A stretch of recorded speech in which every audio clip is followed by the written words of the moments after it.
मित्रांनो, जिल्ह्यातील जवळपास 89,629 शेतकऱ्यांना आता सप्टेंबरच्या पहिल्या आठवड्यात किंवा सप्टेंबरमध्ये पीक विम्याची रक्कम ही वितरित होणार आहे. तर तो जिल्हा कोणता आहे? त्याचबरोबर जिल्ह्यातील शेतकऱ्यांना जे स्टेटस वगैरे चेंज झाले नाही अद्यापही ज्या शेतकऱ्यांचे अप्रूव्ड बाय आयसी वगैरे दाखवत आहे, अशा शेतकऱ्यांचे स्टेटस चेंज होऊन त्यांच्या रकमा कधीपर्यंत दाखवेल आणि त्याचबरोबर मित्रांनो, ज्या शेतकऱ्यांचे अद्यापही एल बेस झिरोच आहे, अशा शेतकऱ्यांचा कधीपर्यंत क्लेम जर मंजूर असेल, त्यांचे कधीपर्यंत स्टेटस चेंज होईल, अशा अनेक प्रश्नांची उत्तरे आपण आजच्या व्हिडिओमध्ये क्लिअर करण्याचा प्रयत्न करणार आहोत. तत्पूर्वी जर चॅनलवर नवीन असाल तर चॅनलला सबस्क्राईब करा आणि समोरील जे बेल आयकन बटन आहे ते दाबायला विसरू नका.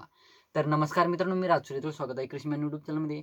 मित्रांनो, एकंदरीत बघायचं झालं तर आपण आज ज्या जिल्ह्याविषयी माहिती घेणार आहोत, तो जिल्हा म्हणजे बुलढाणा जिल्हा. बुलढाणा जिल्ह्यातील बरेच शेतकऱ्यांचे स्टेटस हे 28 तारखेला हे चेंज झालेले आहेत, रक्कम वगैरे दाखवण्यात आलेली आहे.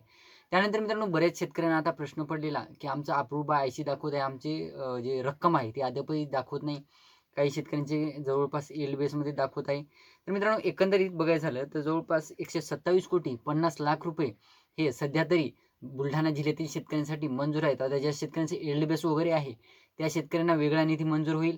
त्यानंतर ज्या शेतकऱ्यांचे क्लेम अद्यापही मंजूर नाहीत, अशा शेतकऱ्यांचे सुद्धा क्लेम मंजूर होऊन त्यांच्यासाठी सुद्धा त्या निधीमध्ये रक्कम देण्यात येईल. सध्या 127 कोटी रुपयांचा जे निधी मंजूर झालेला आहे, त्या अंतर्गत जवळपास 89,629 शेतकऱ्यांना जे पीक विमा आहे तो वितरित होणार आहे. ज्या शेतकऱ्यांचे 28 तारखेला स्टेटस चेंज झाले, परंतु अप्रूव्ड बाय आयसी असं दाखवत आहे, त्या शेतकऱ्यांचं पुढच्या टप्प्यामध्ये स्टेटस हे कन्व्हर्ट होणार आहे, चेंज होणार आहे आणि त्या अंतर्गत त्यांना रक्कम दाखवण्यात येणार आहे.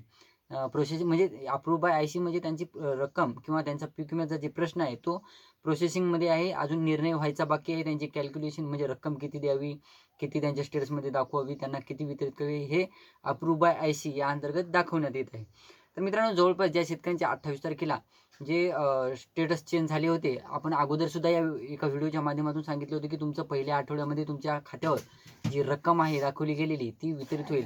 तर फायनली मित्रांनो, आपल्याकडे तारीखसुद्धा आलेली आहे की सप्टेंबरच्या पहिल्या आठवड्यामध्ये जे शेतकरी पात्र ठरतील त्या शेतकऱ्यांच्या खात्यावर जवळपास 127,50,23,680 रुपयांचा निधी हा वितरित होणार आहे पहिल्या आठवड्यात, म्हणजे 10 सप्टेंबरच्या अगोदर. तर तुम्ही देखील बुलढाणा जिल्ह्यातून असाल. आता बुलढाणा जिल्ह्यातून बऱ्याच तालुक्यातील शेतकऱ्यांचे मी आता म्हणजे सांगतोय की बाबा तुमचे स्टेटस जर चेंज झाले नसतील तर काळजी करू नका, तुमचे स्टेटस चेंज होणार आहेत, काळजी करायचं काहीही नाही. तर मित्रांनो, ही होती छोटीशी माहिती. व्हिडिओ आवडला असेल तर लाईक करा, चॅनलला सबस्क्राईब करा आणि जास्तीत जास्त शेतकऱ्यांपर्यंत पोहोचवण्याचा प्रयत्न करा. धन्यवाद.